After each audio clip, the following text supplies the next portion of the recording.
Then why do you think that's not landing with voters? Because in the numbers, it is. It's the opposite. Former President Trump leads you on this issue. Well, when I'm out, this is why I'm going out to Wisconsin, Pennsylvania, and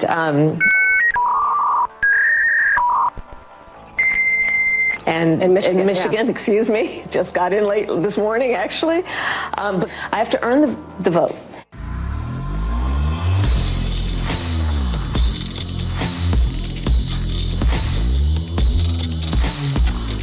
This video is brought to you by TatumStore.com, TatumStore.com, MAGA Donald shirt that we just put out. Hey, if you guys like it, get it. If you don't like it, go buy something else.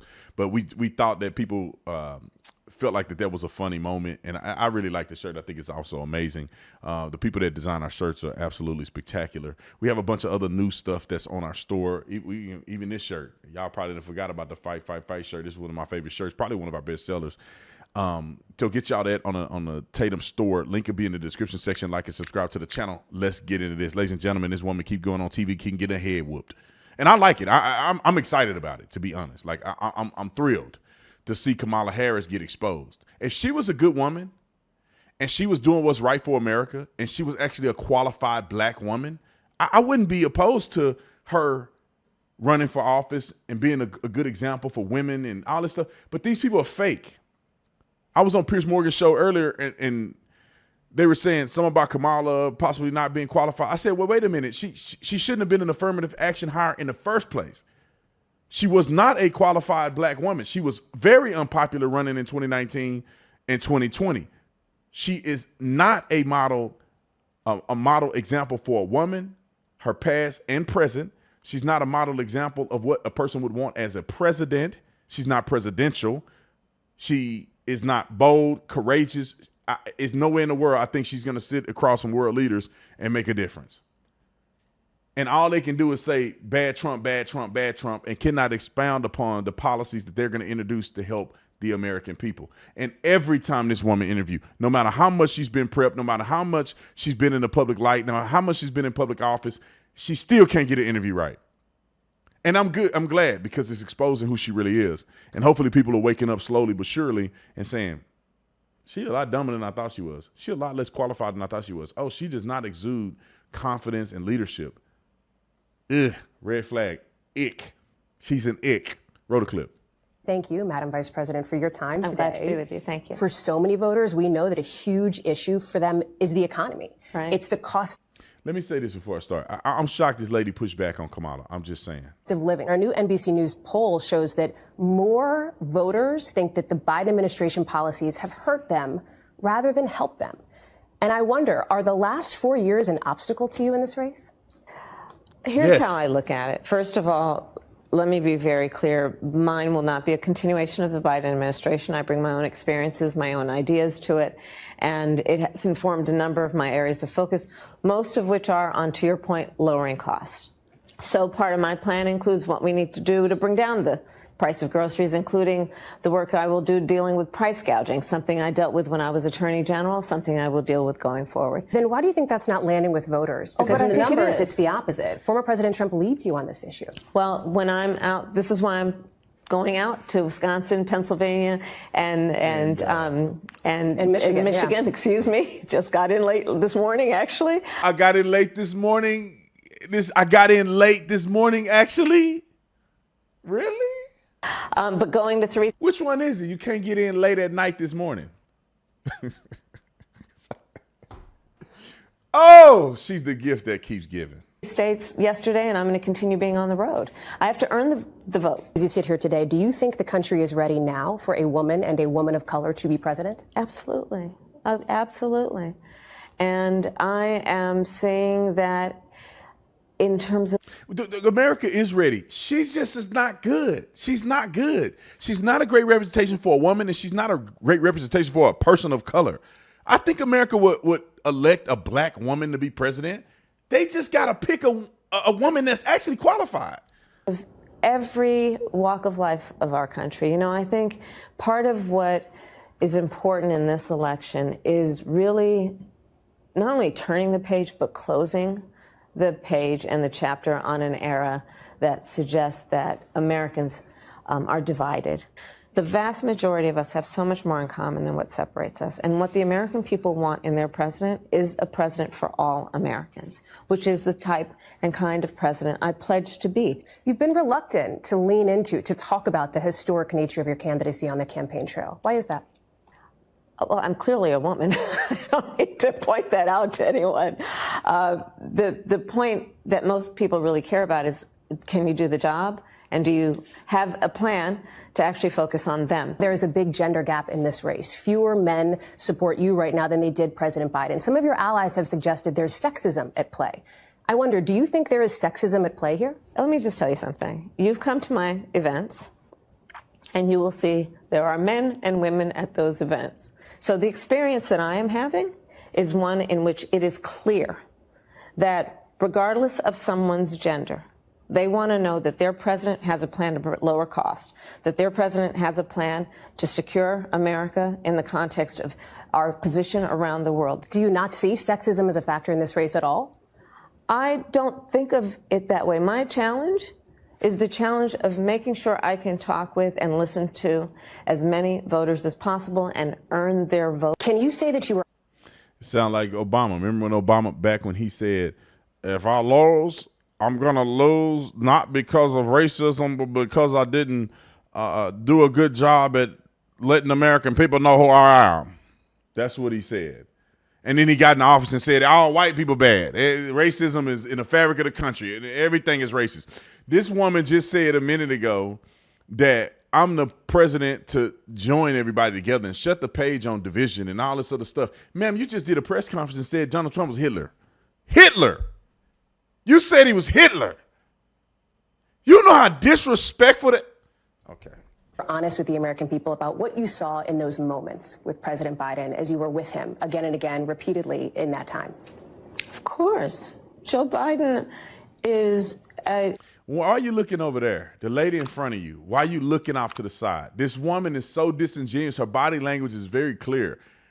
She's not honest about what she's saying. That's why she's got to look off to the side and look down and look up. She's searching for words to say because she don't have a confident response because she has to lie. She know god dang well Joe Biden was not okay. And again, repeatedly in that time. Of course. Joe Biden is an extremely accomplished, experienced, and capable in every way that anyone would want if they're president. You never saw anything like what happened at the debate night behind closed doors with him? It was a bad debate. People have bad debates. He is absolutely. But that's the reason why you're here, and he's not running for the top of the ticket. Well, you'd have to ask him if that's the only reason why. What do you think? I am running for president of the United States. Joe Biden is not. And my presidency will be about bringing a new generation of leadership to America that is focused on the work that we need to do to invest in the ambitions and aspirations of the American people. It's a talking point. It's not good enough. It's just not good enough. It's not good enough for me. It's not good enough for anybody. I'm a Trump supporter. But if this woman came out and actually said some things that made sense, I wouldn't be so hard on her. But like, ladies and gentlemen, we all saw what happened to Joe Biden. And then you can't even come out and say, yeah, man, he's getting older, man. He's slowing down. He's a step back. And that's why I'm here. Because when you beat around the bush and you don't be honest with the American people, they're like, well, why are you running if he was just so great? Why are you running? Why are you the candidate at the 11th hour if Joe Biden was just such a great guy and the economy is doing so well and you guys have done so well as the president and VP? The world ain't stupid, man. You refuse to be honest for once. I would respect it if she said, yeah, man, y'all saw it. I don't want to talk about Biden. I love Biden. I think he's a great guy, but come on. Did you watch the interview? It was something that we tried to avoid going public with because I think he does have some good intangibles. I think he can run the country. But, he's declining at a rapid pace. And he stepped down like he should. And now we go. I swear, conservatives alike will be like, man, she keeping it real. Maybe she's not a devil. But then she do this and beat around the bush like a politician. It's a judgment question. That's why I ask. Can the American people trust you in these moments, even when it's maybe uncomfortable for Americans to level with Americans in that way? Good. So that's why I ask. And it sounds like what you're saying is you feel like you never saw anything like that from President Biden. I have worked with Joe Biden, hours and hours and hours over these 4 years, whether it be in the Situation Room or the Oval Office. Joe Biden is the one who was able to bring NATO together during a crisis where, for the first time in 70 years, Europe saw and has seen war. Joe Biden has done the work that has been about being a leader on what we have done to fix so much of what has been broken in terms of the economy because of Donald Trump's mismanagement. I speak with not only sincerity, but with a real firsthand account of watching. So why did he drop out the race at the 11th hour? People voted for him already. Okay, they asked him right before the convention. He was still there. Why? If all these things are true, ma'am, why is he not running for office? He got the most votes out of any president in United States history. He was essentially the most popular president to ever live. And he's doing all these good things. He's totally fine. He's totally normal. And he's not running?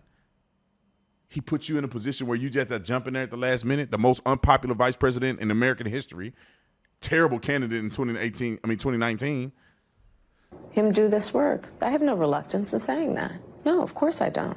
We also asked about abortion rights if Congress were to be controlled by Republicans. So is a question of pragmatism then, what concessions would be on the table? Religious exemptions, for example, is that something that you would consider? I don't think we should be making concessions when we're talking about a fundamental freedom to make decisions about your own body. We are sitting here 2 weeks away from election night. Last election, the former president came out on election night and declared victory before all the votes were counted. What is your plan if he does that again in 2 weeks? Well, let me say this. We've got 2 weeks to go. And I'm very much grounded in the present in terms of the task at hand. And we will deal with election night and the days after as they come. And we have the resources and the expertise and the focus on that as well. So you have teams ready to go? Is that what you're saying? Are you thinking about that as a possibility? Of course. This is a person, Donald Trump, who tried to undo a free and fair election, who still denies the will of the people, who incited a violent mob to attack the United States Capitol, and 140 law enforcement officers were attacked. Would you consider, if you win and he's convicted, a pardon for former President Trump? I'm not going to get into those hypotheticals. I'm focused on the next 14 days. But do you believe, is there any part of you that subscribes to the argument that has been made in the past that a pardon could help bring America together, could help unify the country and move on? Let me tell you what's going to help us move on. I get elected president of the United States. That girl, a star was born tonight. I ain't never heard of this one before. I think maybe I've seen her somewhere, but she did a good interview. At least these questions that we saw was pretty good. It's a pretty solid interview. I think she pushed back on the questions that she should push back on her on. If this was Donald Trump, she would have been losing her mind and probably pushing back harder than she's ever pushed back. She'd probably be hung up on one question, but you didn't answer the question. But you didn't. The fact checkers say,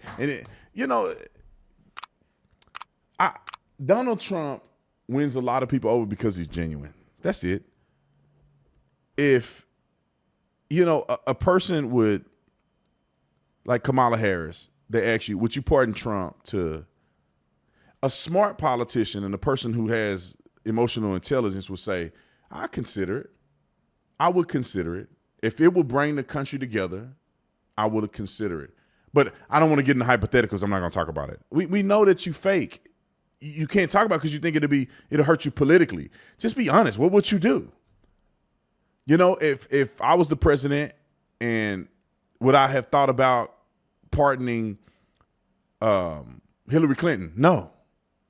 I would not pardon Hillary Clinton. I want her to suffer in jail. She deserves it. Just like everybody else that do what she did that's in jail right now. If I were to pardon her, I'm going to let out everybody that ever violated anything against the United States interests when it comes to secret information, the top secret clearance information that she sent and received through classified documents through email. So unless I'm going to let everybody in prison out on that, I'm not letting her out. Or you could say, I will. Donald Trump said it. He's like, I could have put her in jail, but I didn't. You know, what do I look like putting a former president's wife in prison? But they'll do it to him. They are going to do it to him if they get an opportunity. That's why we got to win. You better go and make sure. I think registration to vote is over now. You can verify your registration. I think you got to already have that fixed. But make sure you go and you vote. First thing, vote early. Vote in person or vote by mail. That's the order. Voting early, give you an opportunity. If something happens to your ballot, they make a mistake, so the signature, they need approval, they need something. They got time to fix that before the election close. Vote in person, you can assure that you're there, that you voted, and you see the ballot going in. Voting by mail, stuff can get lost in the mail. They can do whatever they want to do. But you got to do something. It's better to put it in the mail than not to do nothing at all. I hope we learned our lesson from last year, our last election. See you on the next one. I'm out.